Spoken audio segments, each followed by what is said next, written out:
Hola, ¿qué tal? Yo soy Luisa Canturríos y le doy la bienvenida a una emisión más de Hashtag Polémica en redes. Durante las últimas semanas, el promedio de casos diarios de COVID en México ha sido de 5,000, pero hemos tenido días desde esta cifra y hasta los 8,000 casos en solo 24 horas. Por eso hablamos de una tercera ola. La primera fue a inicios de la pandemia. De mediados de mayo del año pasado y hasta finales de julio tuvimos cada vez más contagios diarios hasta llegar a días de 9,000.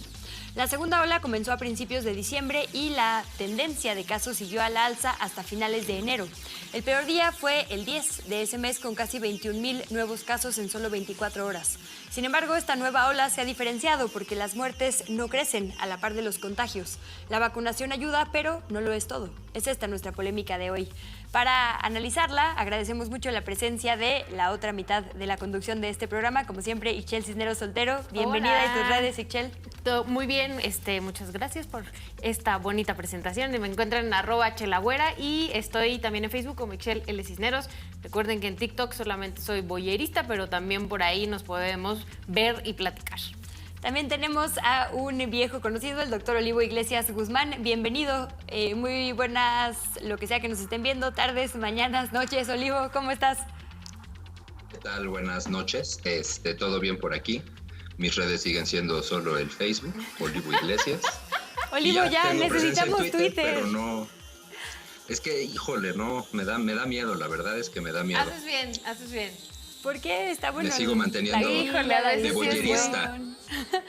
Bueno, tú que proteges la salud, sin duda no es un lugar muy sano muchos días. Eso sí. Precisamente.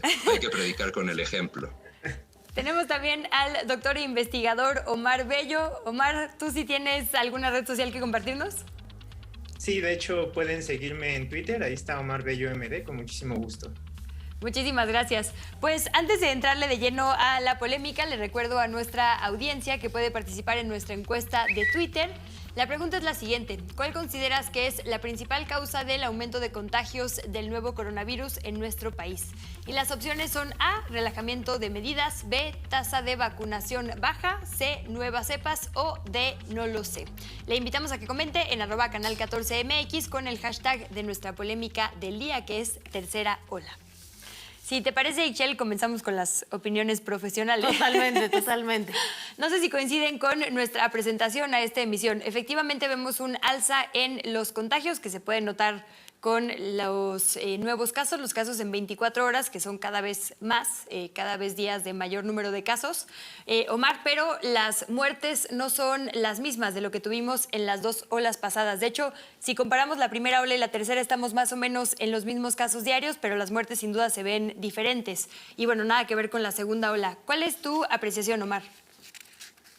Sí, pues bueno, estamos ahorita enfrentándonos a un nuevo escenario en la pandemia. Primero, hay que considerar que cuando nos presentamos en la primera y en la segunda ola, pues nos estamos enfrentando a un escenario donde la vacunación aún no era lo suficientemente alta. Ahorita estamos en un escenario donde la vacunación en mayores de 18 años ha aumentado. Ya tenemos una tasa de vacunación superior al 70% en personas mayores de 50 años en prácticamente todo el país, salvo ciertas excepciones. Y pues bueno, nos estamos enfrentando a una variante que es la variante Delta, y la variante Delta tiene ciertas propiedades que la hacen un poco distintiva. Por un lado, sabemos que es una variante más contagiosa, no necesariamente sabemos que sea una variante más letal o más grave. Hay ciertos datos que sugieren que pudiera aumentar el riesgo de hospitalización. Sin embargo, pues nos estamos enfrentando con un escenario distinto, porque ahora gran parte de la población que se infectaba, que era población mayor de 50 años, y que desafortunadamente terminaba hospitalizada o fallecía, pues ahora está enfrentando con un poco más de resiliencia a la pandemia. Entonces, sí nos encontramos con esta disonancia en la que ahora vemos que los casos siguen aumentando y las hospitalizaciones no aumentan necesariamente a la misma velocidad. Y definitivamente, como también ha mejorado la atención de pacientes con COVID en muchos centros, pues ahora muchos pacientes ya están pudiendo recuperarse. A pesar de que se hospitalizan, pues ya no fallecen. Entonces ya no estamos viendo esta paridad de que suben los casos y más o menos son 2 semanas cuando empiezan a subir progresivamente las hospitalizaciones y las muertes. Esto ya no se está observando. Sin embargo, no implica que no esté habiendo una cantidad muy alta de contagios. De hecho, nosotros no tenemos tanta certeza de cuántos contagios hay debido a que no necesariamente tenemos tantas pruebas. Eso es algo que no nos permite identificarlo, y ahora, como se está infectando más población joven, la población joven enfrenta una propiedad única, que es que son los más propensos a desarrollar el espectro asintomático o el espectro con síntomas que no son respiratorios, o sea, que no cursan con falta de aire, con fiebre, con tos, y que por ende pueden no ser detectados por las pruebas o pueden no, o sentirse de una forma que no requiera ir por una prueba, ¿no? Entonces, pues sí, vamos a seguir viendo esta disparidad y que ahora pues nos va a poner en un estado diferente de alerta, porque un indicador muy duro que usábamos era la mortalidad, pero ahora no lo tenemos tan claro. La hospitalización tampoco es un indicador muy claro. Entonces, la única solución sería que rastreáramos mejor la pandemia, que hiciéramos una mayor cantidad de pruebas para quien la quiera hacer, quien sepa que se está exponiendo en el transporte público, quien sepa que su trabajo lo exponga. Eso es algo que tenemos que empezar a pensar desde ahorita para cambiar una estrategia de cómo monitorear una epidemia ahora que la mortalidad está disminuyendo. Ixchel, ¿cómo has visto tú nuestra respuesta? Digamos que ahí está en el panorama general. ¿Cómo has visto la respuesta de la ciudadanía? ¿Crees que aprendimos algo en las 2 olas anteriores? Porque, a juzgar por esto que nos dice Omar, el tema de que las juventudes somos ahora quienes estamos más vulnerables por estos hábitos, ¿no? De movilidad, de poco acate de las recomendaciones y demás. ¿Cómo ves nuestra respuesta o cómo has visto la conversación en torno a esta tercera ola? Yo siento que realmente ha sido bastante... pues no quisiera decir irresponsable, pero un poco sí, la verdad. O sea, seguimos viendo estos lugares llenos de gente, sobre todo antros, bares, donde además es muy claro que es una generación que todavía no está vacunada y que además falta todavía un proceso importante de vacunación. Hablamos mucho sobre la vacunación en la Ciudad de México, pero hay muchos municipios y muchos estados en la República donde todavía no se está vacunando a las personas de 30 a 39, todavía no se ha vacunado a todas las personas de 40 a 49. Entonces, sí hay ahí, por lo menos recaería una responsabilidad importante entre esta generación joven, y también hemos visto el aumento en algunos casos de hospitalizaciones, porque tenemos esta idea justo de que son jóvenes, no van a terminar en un hospital, y muchas veces estiran la liga hasta que ya tienen que llegar al hospital. También me preocupa que hay muchas personas que no se han querido vacunar, que no han asistido a vacunarse. Veíamos hace unos días unas fotografías en Chiapas, ¿no? De cómo tenían muchas vacunas y la gente no asistió a vacunarse de 40 a 49 años. Y estas otras personas que siguen saliendo, que siguen con la cotidianidad del día a día, al final terminan o pudiendo contagiar, ¿no?, a estas otras personas de diferentes edades que han decidido no vacunarse. Entonces, el peligro está ahí, el peligro está latente. No hay cura para esta enfermedad todavía. El virus sigue vivo, y por lo menos todavía no tenemos la cura al 100%.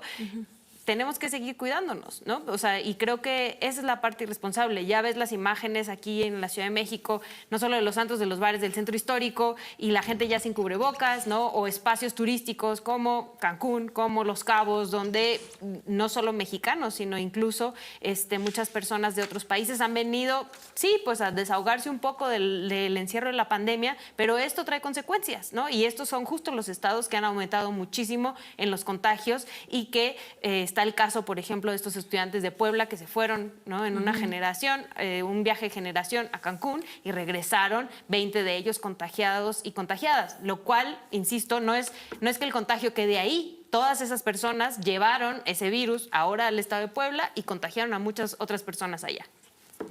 ¿Cómo han visto?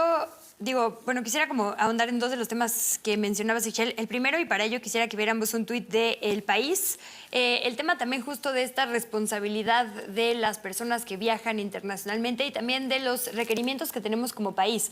Porque, por ejemplo, como personas mexicanas no podemos entrar a muchos lugares con ciertas vacunas, ¿no? O no podemos entrar sin ciertas pruebas, pero aquí puede entrar todo el mundo. El País dice: la Riviera Maya vive este verano como si ya no hubiera coronavirus. La ciudad de Cancún ha registrado su mayor llegada de turistas desde febrero del 2020, a pesar de que México atraviesa en este momento su tercera ola.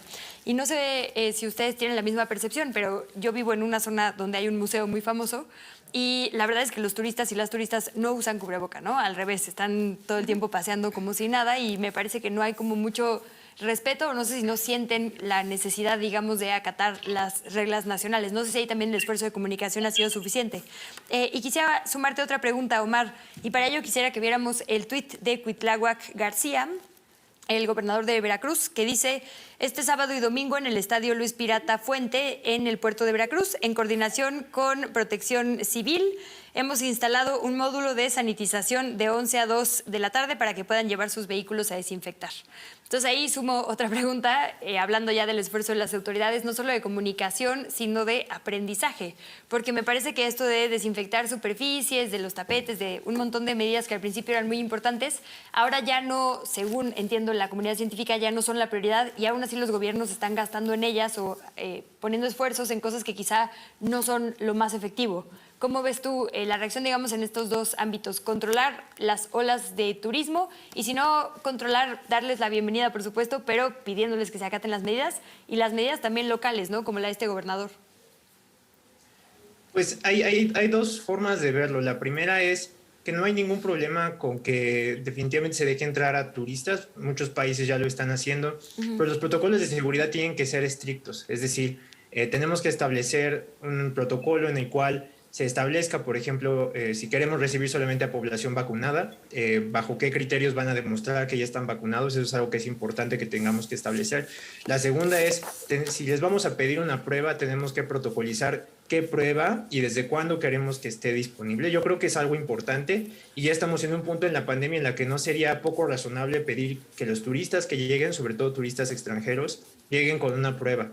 O sea, lo ideal sería que cualquier persona que se quiera subir a un avión, dado que va a haber una alta tasa de exposición, pudiera tener acceso al menos a una prueba rápida para poder estar seguro, con cierto grado de confianza de que si es que están infectados, al menos su carga viral sea lo suficientemente baja como para que no puedan iniciar una cadena de contagios, ¿no? Se puede definitivamente hacer viajes seguros. Ahora, eso requiere mucho compromiso de parte de las autoridades y de las aduanas como para que se puedan generar estos protocolos y que sean reproducibles, ¿no? Ahora, por otro lado, hablando un poco de las medidas de sanitización y todo eso, francamente, su beneficio es mínimo, si no es que nulo en la mayor parte de los casos. Ya sabemos que SARS-CoV-2 sí se puede transmitir por superficies, pero es sumamente baja la transmisión que ocurre a través de superficies. La mayor parte de la forma de transmisión que nosotros vamos a observar es a través de gotitas respiratorias y aerosoles. Eso se puede lograr con una buena ventilación, una adecuada, sana distancia para disminuir la probabilidad de contagio y disminuir los aforos. Entonces, lo que deberían estar haciendo los gobernadores para garantizar, si quieren que haya estas actividades que se den porque benefician a la economía, pues lo que necesitamos es que garanticen sana distancia. Necesitamos que garanticen que el aforo no sea lo suficientemente alto como para que pueda haber suficiente distancia entre personas y que estén bien ventilados los lugares. La sanitización es un gasto que francamente es innecesario, que su beneficio no es lo suficientemente bueno y que si bien da un teatro de seguridad, pues no nos va a dar la ventaja de poder mejorar las actividades y que se abra de manera segura. Entonces, pues tenemos que tener mucho cuidado con a qué le damos prioridad y definitivamente una de las prioridades no es sanitizar. Mucho más prioritario estar seguros de que estamos lidiando con protocolos que están basados en evidencia, ventilar, que es garantizar la sana distancia y que es permitir que el aforo no esté lo suficientemente alto como para que se den contagios persona a persona. Olivo, nos quedan unos segunditos. Si te parece bien, planteo la pregunta y nos la respondes y nos haces el favor a la vuelta del corte. No, nos dicen que tenemos 3 minutitos, entonces a lo mejor si alcanzamos a dejarlo. Había pensado que uno. Lo mencionaban ahora, discutíamos justo hace unos momentos el tema de las restricciones para viajes internacionales, ¿no? Las que se nos piden y las que pedimos. Y yo ahí quisiera preguntarles, sobre todo, Ixchel, tú que estás muy familiarizada con los temas de discriminación y a ustedes dos, por estos certificados, ¿no? Que ya estamos expidiendo en México y que se están pidiendo en muchos lugares del mundo. Digo, aparentemente podría ser una medida emergente o temporal muy buena justo para evitar más contagios, pero también puede ser una medida que siente un precedente peligroso en cuanto a discriminación, ¿no? Si ahora pedimos este tipo de certificados de salud, ¿qué pueden pedir los países en el futuro? ¿Cómo ves tú, doctor Olivo? Pues bueno, es un tema bastante complejo, ¿no? Últimamente ha habido mucho de ese tipo de preguntas y en algún momento me encontré hasta una discusión sobre Estados Unidos pidiendo como requisito de entrada tener alguna de las vacunas reconocidas por ellos, ¿no? Que a mí se me hizo desde el inicio de la pregunta algo poco probable, porque Estados Unidos está invitando al mundo a vacunarse, ¿no? Allá. Entonces se me haría muy raro que te inviten a vacunarte, pero tengas que llevar un comprobante de vacunación para poder entrar. Al respecto, El requisito como tal más serio que yo he visto, que entró en vigor empezando este mes, el 1 de julio, fue el que pone la Unión Europea, ¿no? El territorio Schengen, en el que piden un comprobante de vacunación de alguna de las vacunas reconocidas y que en un inicio eran solamente 4, pero se ampliaron, se incluyeron también la Sinovac y la de Sinopharm, y que son las que están en la lista reconocida por la OMS, ¿no? Entonces, pues las personas que estamos vacunadas con CanSino sí nos sentimos discriminados. Y además, pues es un requisito que ha sonado mucho el tema del comprobante de vacunación, pero que cada país pone como requisito si sí o si no. Entonces, para entrar a España, por ejemplo, puedes cumplir con requisitos para poder viajar que te eximen de tener un comprobante de vacunación siempre y cuando lleves alguna de las siguientes, ¿no? Y entonces ponen una PCR negativa o una prueba antigénica negativa o algún otro requisito, ¿no? ¿Quiénes pueden viajar a España? Pues personas que sean cónyuges de algún residente español o ciudadano español, que tengan un motivo urgente de viaje y que tengan cómo comprobar.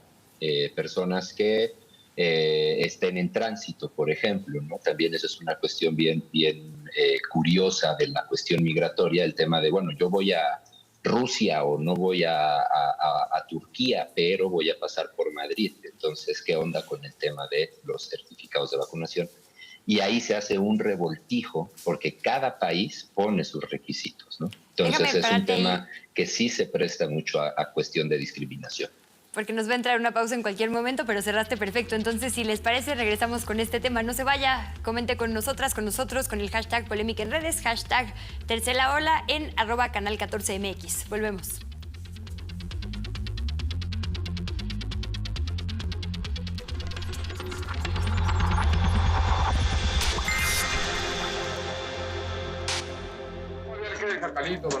Y vamos a ser vecinos, ¿qué no le da gusto? Con mucho gusto. Oye, primo, vamos a echarle un ojo a la nueva propiedad, ¿eh? Me parece muy buena idea. Esperamos que nos visite muy seguido, don Hilario. Ya sabe que nuestra casa es su casa. Era. Pretérito pluscuamperfecto del verbo fue.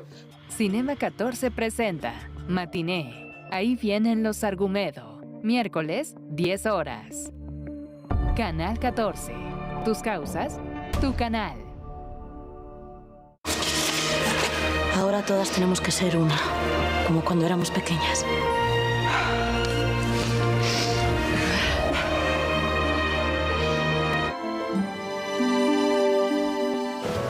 Quiero pasar el resto de mi vida contigo. Quiero que todos los días sean tan bonitos como este. Y sí, quiero casarme contigo. Quiero casarme contigo, Germán Rivero.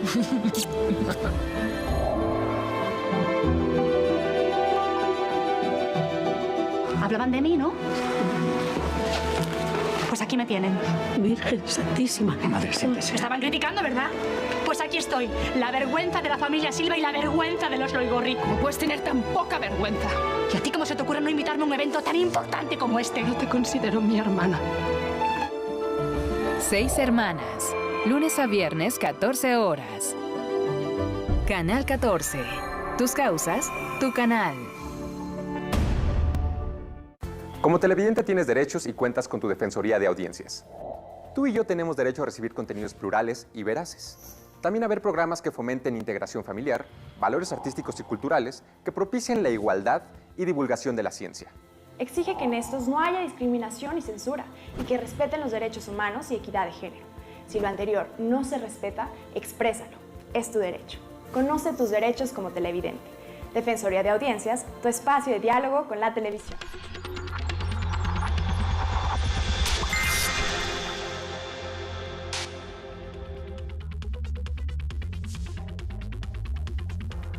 Agradecemos muchísimo sus opiniones y comentarios y le invitamos a que siga opinando en nuestras redes sociales en @canal14mx.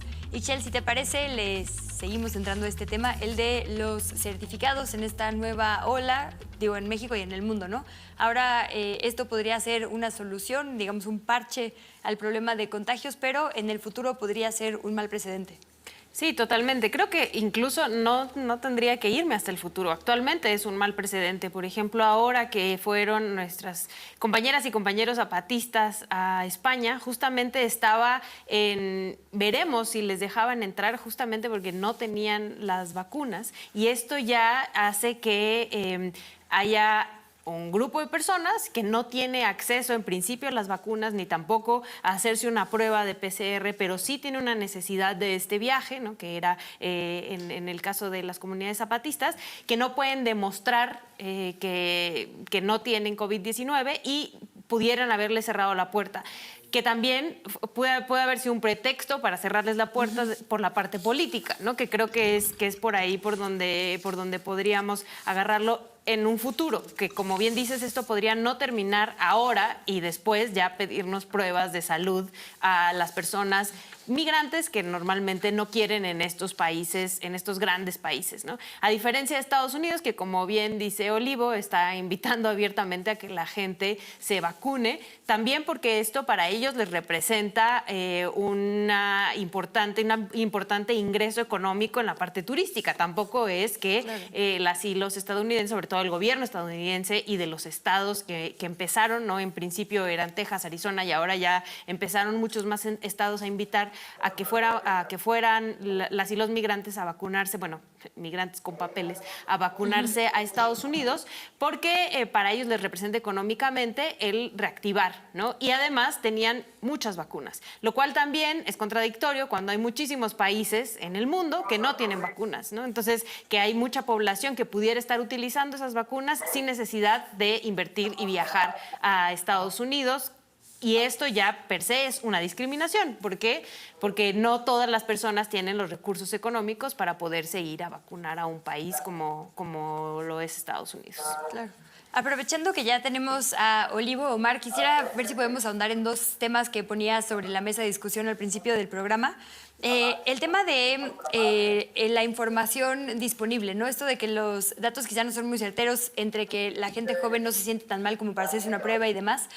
Quisiera que viéramos un tuit de pues @doctoroficial, así se llama su cuenta, y dice: cuéntenme su experiencia con hashtag la tercera ola. Yo regresé el martes y ya llevo 4 pacientes menores de 30 años vacunados que se han infectado, con afectación del parenquima pulmonar importante, pero que cursaron como cuadros leves.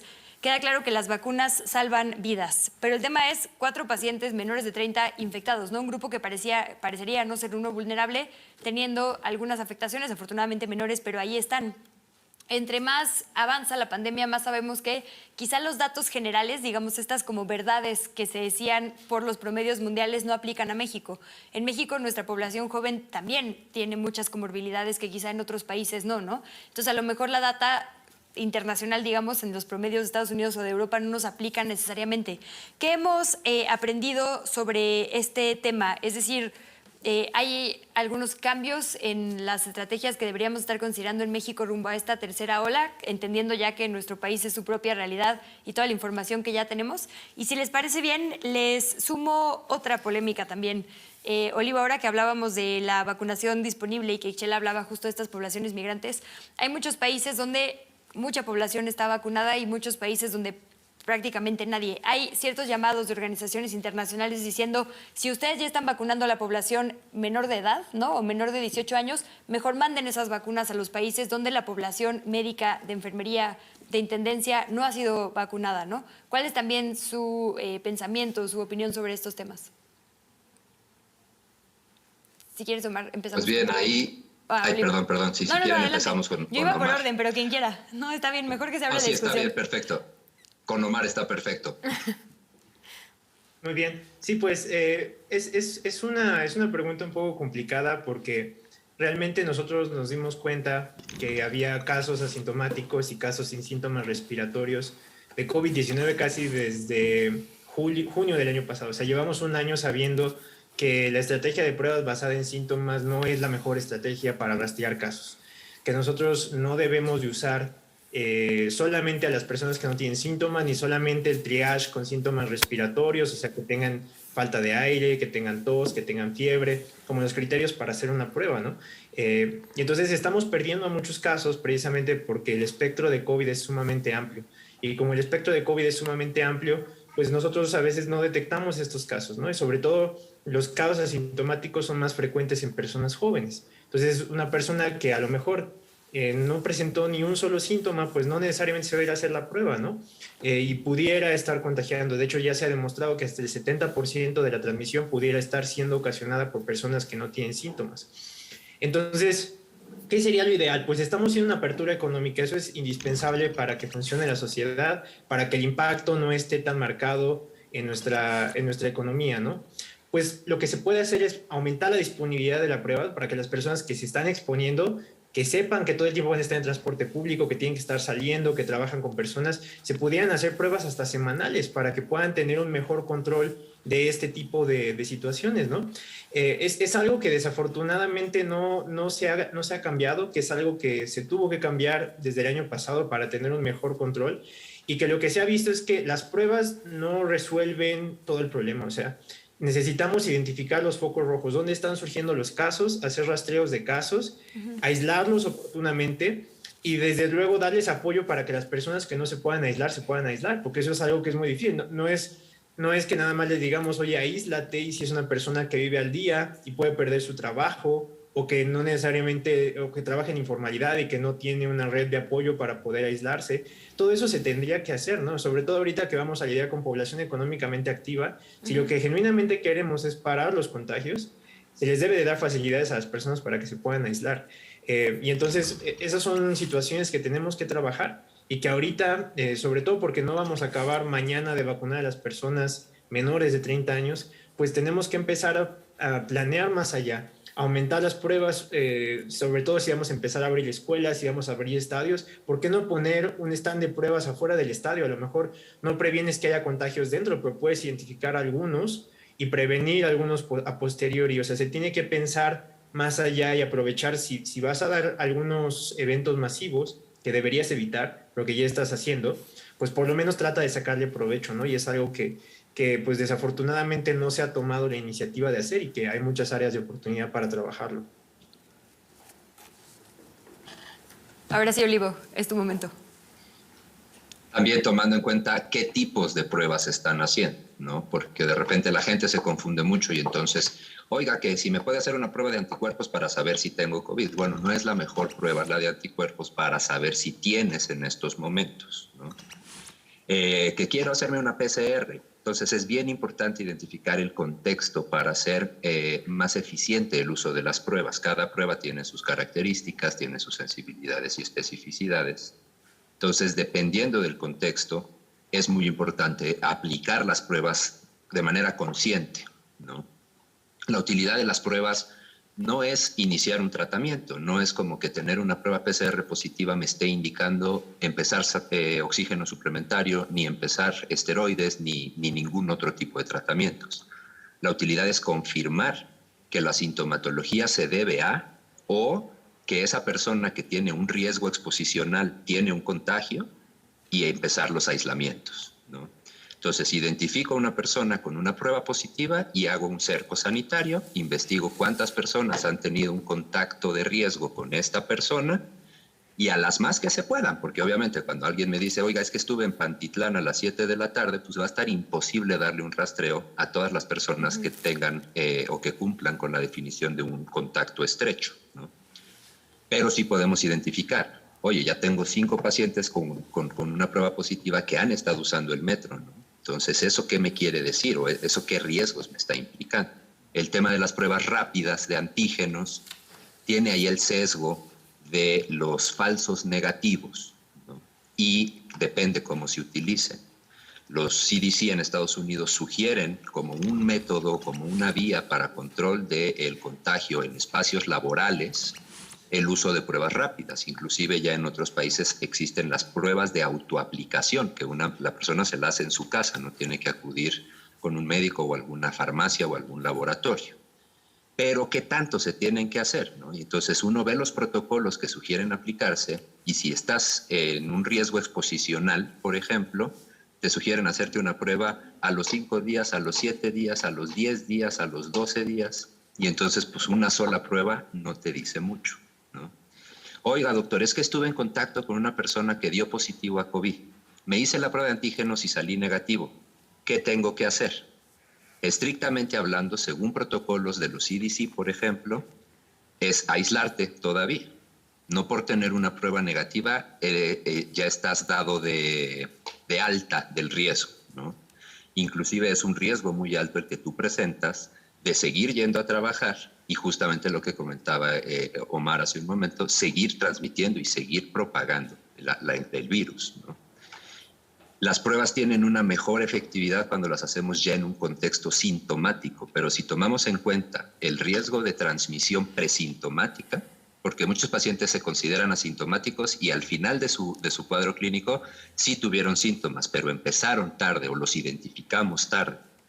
Entonces, una prueba rápida en el contexto asintomático a mí no me deja la mejor de las seguridades para decirle a mi paciente, vete a la chamba, no hay bronca, ¿no? Y justamente he visto muchos casos en esta tercera ola, precisamente, de ese contexto. Es que fíjate que estuve en la chamba, un compañero salió positivo, me hicieron la antigénica, salí negativo, seguí yendo al trabajo, inclusive me puse la vacuna y empecé con síntomas después de mi vacuna. Yo pensé que era la vacuna, pero hoy me doy cuenta que ya no tengo olfato y eso sí no es un síntoma que tenga que ver con la vacunación. Antes de pasar a otro tema, te puedo detener ahí justo porque creo que es una de las grandes inquietudes con esta tercera ola. Si ya tengo el esquema completo de vacunación, ¿me puedo contagiar? ¿Mi contagio va a ser menor? Digamos, ya la gente a mi alrededor está segura. ¿Qué pasa con estos contagios de la gente que tiene 1 o 2 dosis? Y también el tema de las variantes, ¿no? Se habla mucho ahí por ahí la Delta, la no sé qué, la originaria de tal o cual país, pero verdaderamente representan una mayor peligrosidad, mayor contagio. ¿Las vacunas nos van a proteger contra estas variantes? Pues hasta el momento se ha demostrado que las vacunas nos siguen protegiendo contra estas variantes.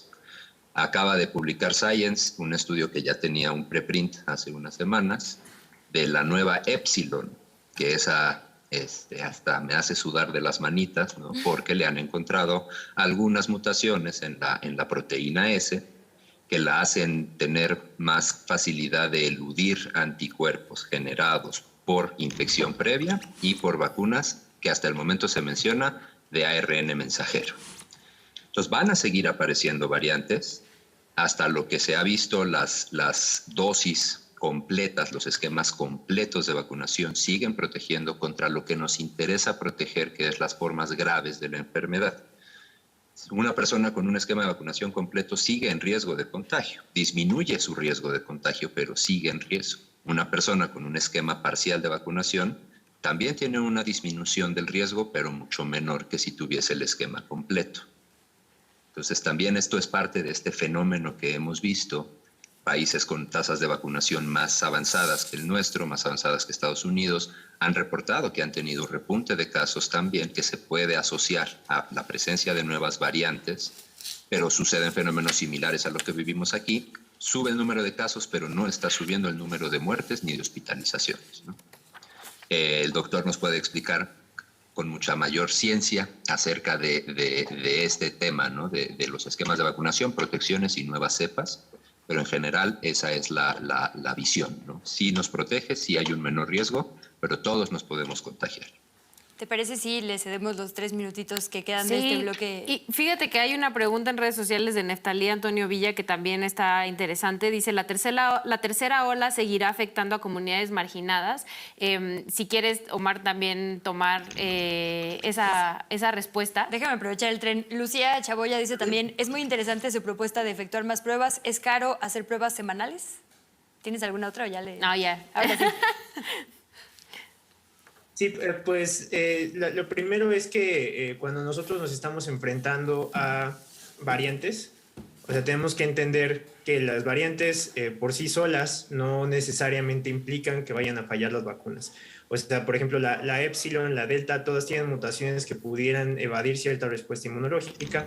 Sin embargo, la vacunación puede disminuir definitivamente el riesgo de tener enfermedad grave. Ahora, me gustó mucho, hay un hilo que hizo el doctor Alejandro Sánchez que se hizo un poco viral el día de hoy, sí, que explicaba de manera muy clara algo muy bonito sobre las vacunas, que es que la vacuna es como un cinturón de seguridad. O sea, no es que por ponerte una vacuna tú vas a dejar de tener no vas a tener riesgo de infectarte, no vas a tener riesgo de que algo te pase, al contrario. Es como un cinturón de seguridad, puedes chocar desde luego, pero si chocas no necesariamente vas a tener algo muy grave, incluso si te da una forma grave no necesariamente te vas a morir, ¿no? Entonces, sí es más probable estando vacunado que si te infectas sea por una variante, eso sí es cierto. Sin embargo, eso no necesariamente implica que nos debamos de no vacunar porque no se hizo para Delta o no se hizo para Epsilon, ¿no? Ahora, sobre lo que comentaban de las comunidades marginadas, pues esto es todavía más importante porque la vigilancia genómica está muy focalizada en las ciudades. Entonces no sabemos muy bien qué esté pasando en comunidades más marginadas, donde a veces esta vigilancia genómica no es clara. Entonces no sabemos si Delta ya esté ahí. Y a veces en esas comunidades marginadas que tienen alta densidad poblacional, mucho más difícil mantenerse a la distancia, mucho más difícil ayudar a que las personas se aíslen. Entonces una variante contagiosa como Delta puede tener un impacto muy alto. Y en ese mismo tenor, que las pruebas se hagan con los esquemas, como comentaba el doctor Olivo, semanales o cada 7 días, pues desde luego es caro, ¿no? Y eso hace todavía más difícil que estas comunidades marginadas lo puedan hacer. Entonces, tenemos que adaptarnos a las comunidades donde estamos trabajando, ¿no? No es lo mismo prevenir la pandemia en la Ciudad de México que prevenirla en los estados, que prevenirla en los pueblos de los estados, ¿no? Y eso es algo que desafortunadamente no se ha logrado hacer una integración entre los gobiernos federal y local, que nosotros podamos adaptar el control de la pandemia genuinamente a las condiciones de la población donde nosotros estamos trabajando. Entonces, Omar, si me sobre todo ahora con las nuevas nos va a entrar variantes, pues estamos en riesgo. Un corte para que no se te corte la idea. ¿Te parece si lo dejamos ahí y regresamos con este tema, la integración de estrategias en todos los niveles de gobierno? Antes de irnos a la pausa rapidísimo, le recuerdo a nuestra audiencia la pregunta de nuestra encuesta, que es: ¿cuál considera que es la principal causa del aumento de contagios de COVID en nuestro país? ¿Relajamiento de medidas, baja tasa de vacunación, nuevas cepas o no lo sé? Volvemos, no se vaya.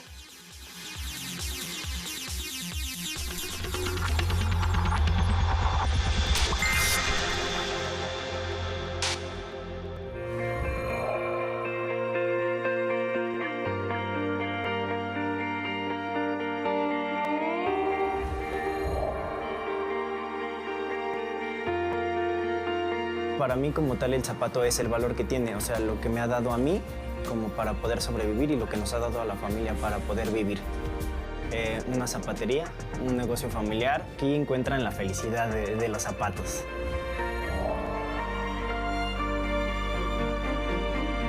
Yo considero que la clave para que un negocio familiar sea un éxito es tener confianza. Es constancia, amor al trabajo, pero que toda la familia tenga una comunicación efectiva y que tengas la mente abierta. Todo queda en familia. Lunes, 13:30 horas. Sábado, 10:30 horas. Canal 14. Tus causas, tu canal. Ciclo Verano de Cine. Es inútil que pierdan el tiempo buscando a don Alejandro. Está en nuestro poder y lo soltaremos sano y salvo cuando paguen el rescate que oportunamente fijaremos. Es todo. No, dice algo más. Y cuídense de llamar a la policía. Ajá. El recado clásico de los plagiarios. Ahora habla. Estoy desarmado. Yo solamente quería preguntarle por qué nos persigue. Nosotros no hemos cometido ningún delito. ¿Y a ustedes quién los llamó aquí? ¡Lárguense! Cinema 14 presenta Función para desvelados. Ciclo Verano de Cine. El mensaje de la muerte. Miércoles, 23 horas. Canal 14. Tus causas, tu canal.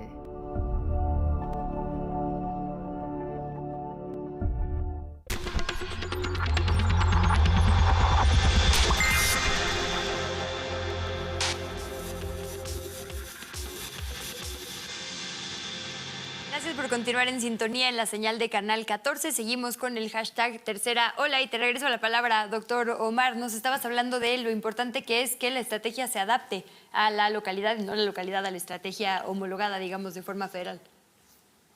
Sí, muchas gracias. Pues la verdad es que es un problema que ha existido desde el principio de la pandemia. O sea, nosotros tratamos de adoptar las medidas que se hacen en Europa, que se hacen en Estados Unidos, pero la realidad de México es sumamente distinta, ¿no?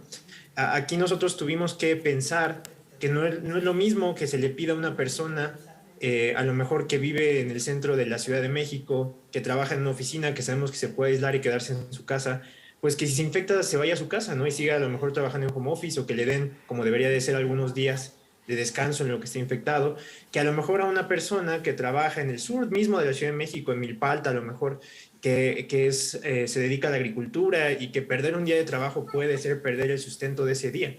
Y se tiene que pensar en todo esto, no es como que no exista desde los gobiernos locales y federales una noción de que existe esta heterogeneidad dentro de la sociedad mexicana. Entonces la pregunta es, ¿por qué no se hizo una estrategia que trate de integrar todo eso? ¿Por qué nos tenemos que esperar hasta que ya estamos teniendo una tercera ola para pensar, pues la población joven es la que probablemente sale? ¿Por qué no adaptamos nuestra estrategia a esa población? Ahorita estábamos platicando en el corte con Olivo y lo que decían, con el doctor Olivo, y lo que decíamos era, pues ¿por qué no hacer como en Estados Unidos está pasando? No hacer un megacentro de vacunación. Sabemos que los jóvenes están yendo a ciertos lugares, ¿por qué no vacunarlos en esos lugares? ¿Por qué no ir a lugares de recreación y poner centros de vacunación cerca?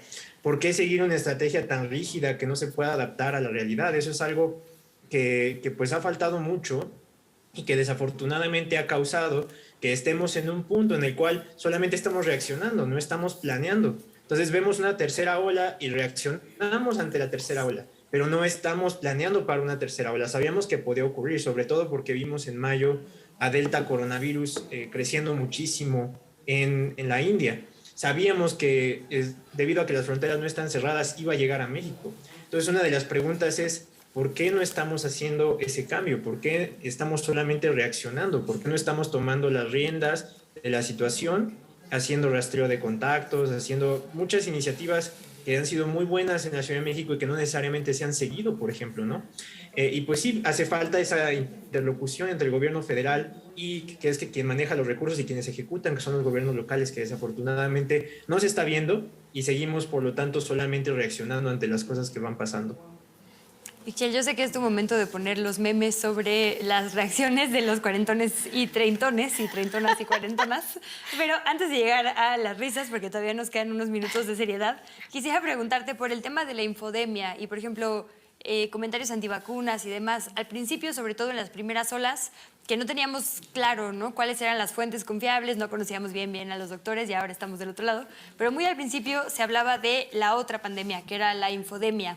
¿Cómo ves el avance de esto? ¿Se ha combatido desde las redes sociales, desde los gobiernos, desde medios de comunicación de forma efectiva la infodemia?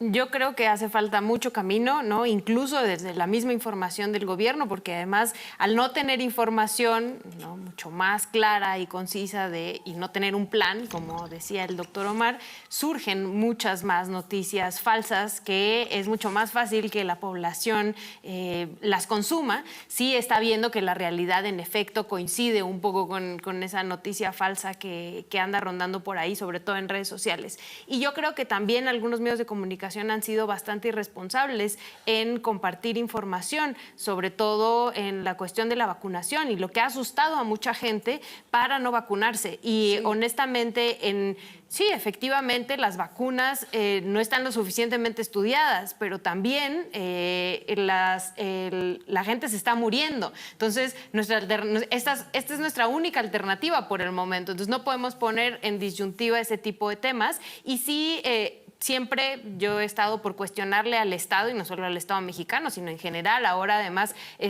a la comunidad internacional, pero hay que tener mucho cuidado, porque con lo que decimos puede tener repercusiones, y repercusiones muy graves, que eso es, como lo vimos en Chiapas, que la gente no vaya a vacunarse, ¿no? O gente que tenía miedo de vacunarse, con esto le refuerzas y en efecto dicen, no, pues no voy a ir. Y esto no es solo una persona que no se vacuna, sino es un círculo que puede traer muchos más contagios, muchas más enfermedades en un país como el de nosotros, que ya hemos platicado acá, lleno de desigualdad, donde la gente tiene que seguir yendo a trabajar.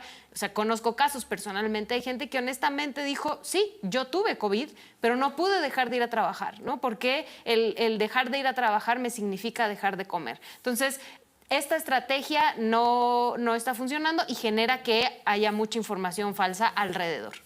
Ahí quisiera, se me olvidaron los memes, pero vi un montón de estos como de comes tacos afuera del metro, ya sabes, todas las cosas que hacemos, pero no te quieres vacunar porque no tienes certeza de qué es.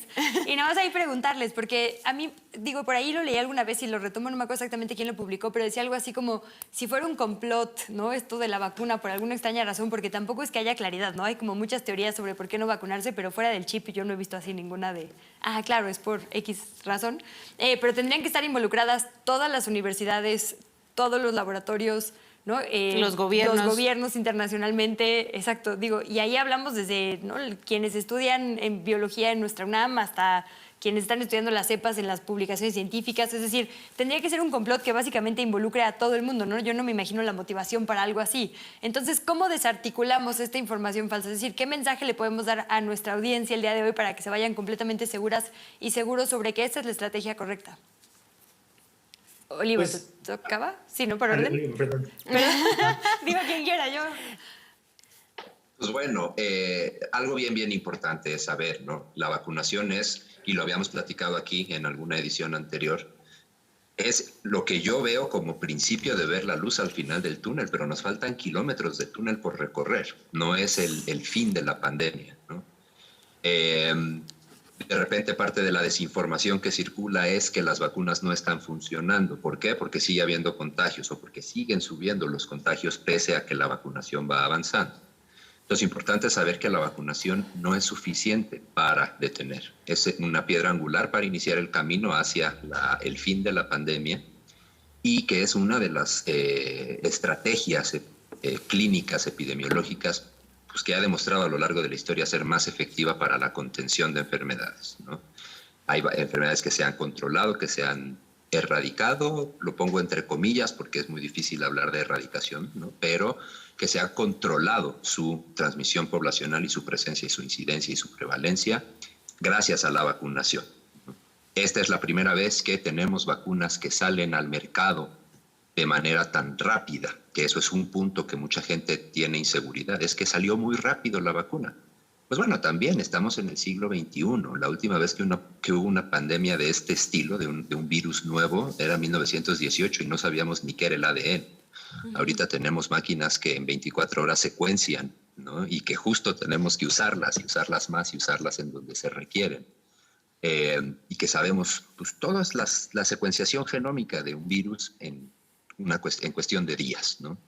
Entonces sí, ha sido rápido el avance, pero pues bueno, son de los buenos gajes del capitalismo, del avance tecnológico que ha tenido el globo, ¿no? Tenemos además maneras de comprobar seguridad, ¿no? Quizá no sabemos mucho acerca de eficacia y menos de eficiencia de las vacunas ya a nivel macro, pero podemos decir que se puede aplicar a poblaciones una vez que tenemos de alguna manera garantizada la seguridad de estas vacunas, ¿no?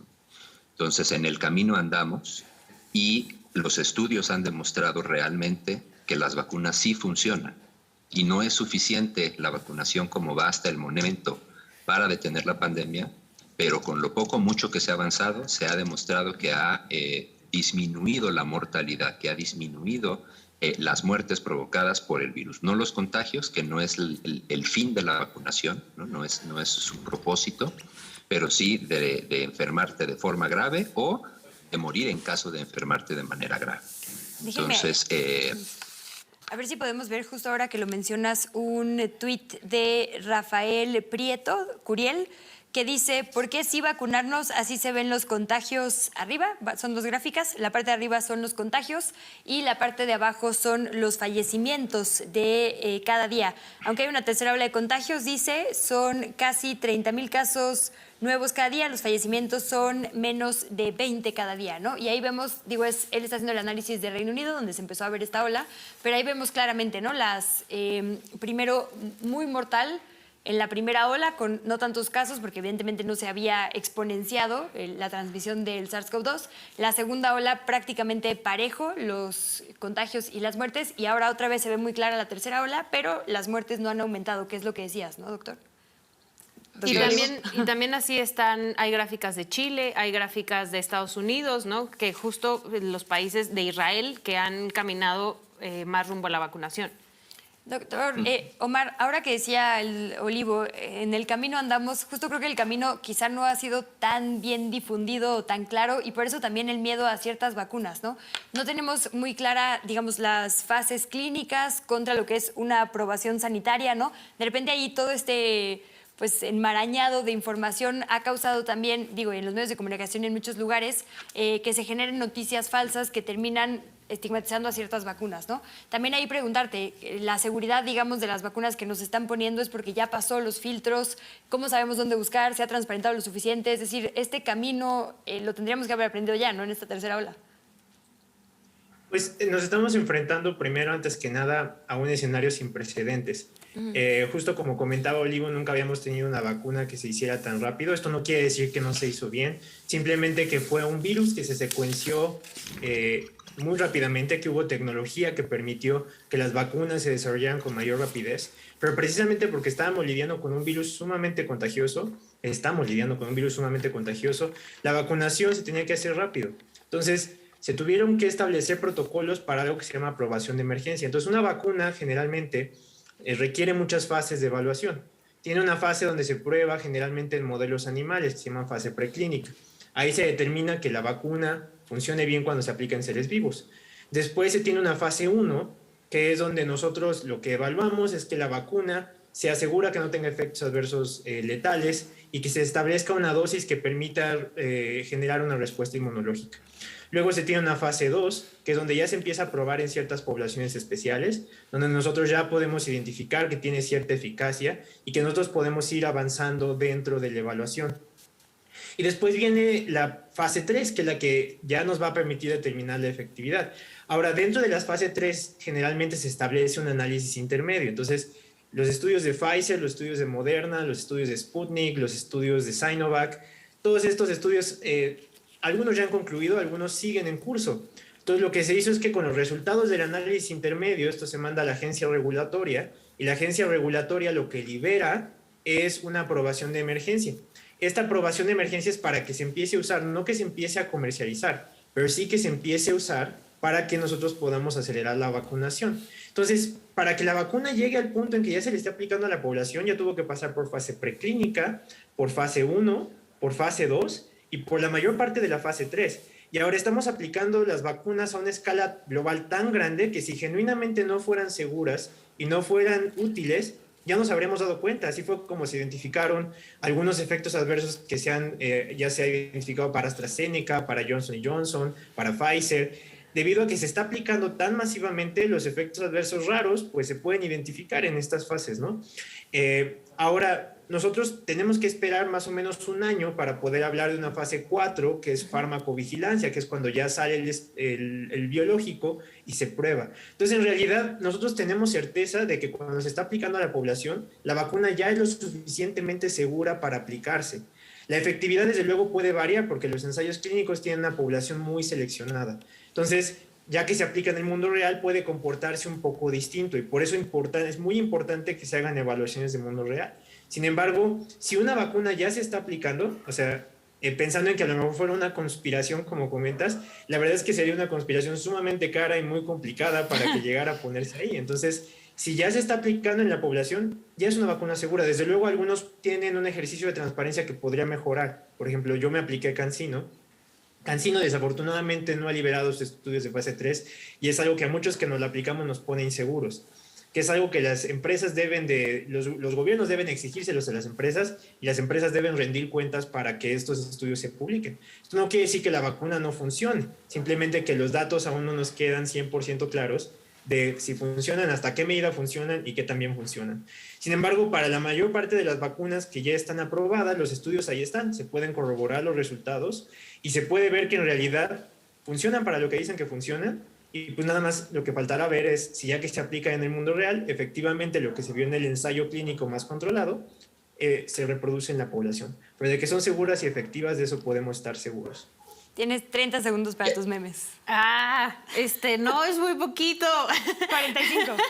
Perdieron 15 de conclusión, lo siento, doctores. Está bien. Por ahí, bueno, uno de los que más me gusta es el meme gatito que dice, presumiendo mi selfie tras recibir AstraZeneca, y luego, horas después, y cómo se ve el gatito. Y esta de verdad es una pregunta honesta que me han hecho, bueno, que varias personas que venía para acá y que iban a estar ustedes dos acá.